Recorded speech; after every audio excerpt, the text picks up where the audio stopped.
এখন প্রেম করতে চাই, এখন প্রতিবেদনের সামনে আসি, যারা ফোন দিবে তারা যদি বলে যে প্রেম করতে চাই, মানে তার সাথে প্রেম করবো, সে যদি বলে ডাইরেক্ট বিয়ে করতে চাই, বিয়েই বসবো। তার মানে কি আপনি কি আগে প্রেম করতে চান তারপর বিয়ে বসতে চান, না আগে বিয়ে তারপর প্রেম, কোনটা?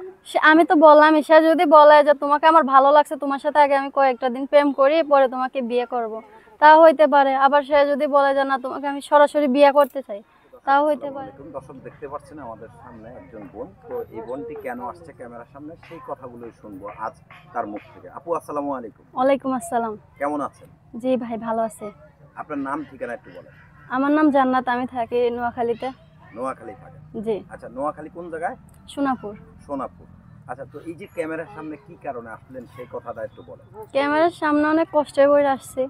সেই কষ্টের কথাগুলো একটু বলেন, যে আসলে আপনার জীবনে কি ঘটেছে, কেন বা আজ ক্যামেরার সামনে দাঁড়ান আজকে কখনো ক্যামেরার সামনে আসতে চাই নাই, অনেক দুঃখে কষ্টে পড়ে আমি ক্যামেরার সামনে আসছি। তো আমি থাকি আমার দাদির কাছে, আমার বাবা মা কেউ নাই। ধরেন বাবা আরেকটা বিয়ে করছে, করার পর মারে খেদাই দিছে, খেদাই দেওয়ার পর মা আবার আরেকখানে বিয়ে বসে গেছে গা। তো নিজের বাবার কাছেই থাকতাম আগে, সৎ মা অনেক জ্বালা যন্ত্রণা করতো, এটা দেখা দাদি নিয়া তার কাছেই রাখছে।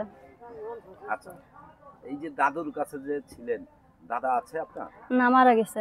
দাদা মারা গেছে। তো আসলে দাদি কিভাবে আপনাকে যে লালন পালন করলো?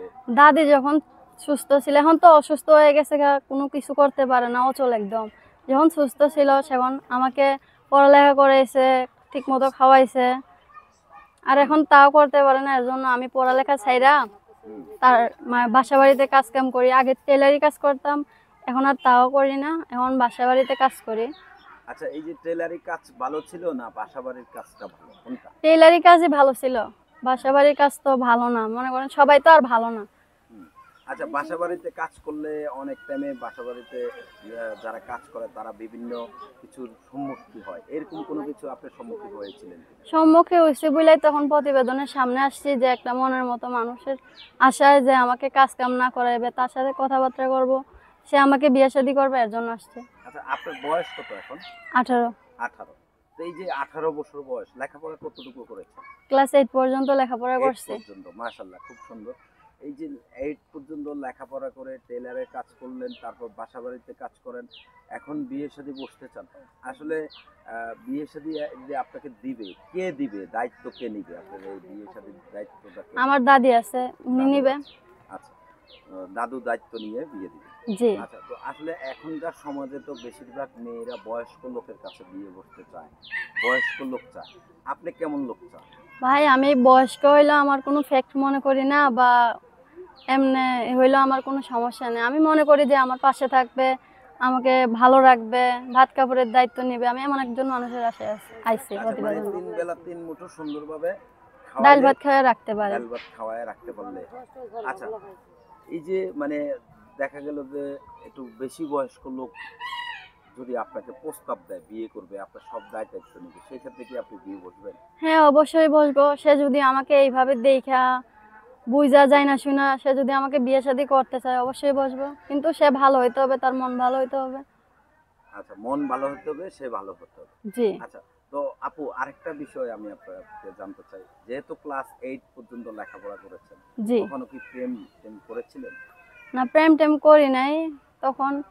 প্রেমের প্রস্তাব আসছে কখন? জি, আসছে, কিন্তু প্রেম করি নাই। কতগুলো আসছে? অনেকে আসছে, এটা কি আর হিসাব করে রাখছি নাকি? অনেকগুলো আসছে না? আচ্ছা, তো আসলে প্রেম টেম কখনো করেন না? জি না। তো এখন প্রেম কার সাথে করতে চান?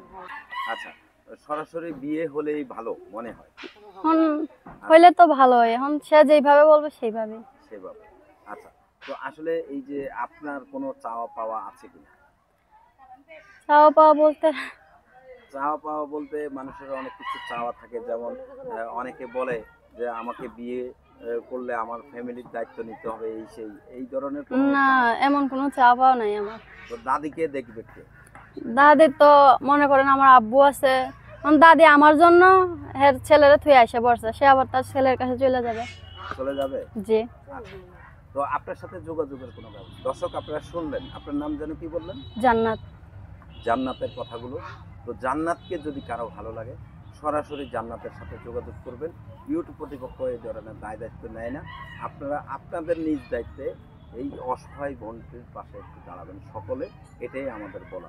তো সকলে সেই পর্যন্ত ভালো থাকবেন, সুস্থ থাকবেন। আল্লাহ হাফেজ, আসসালামু আলাইকুম।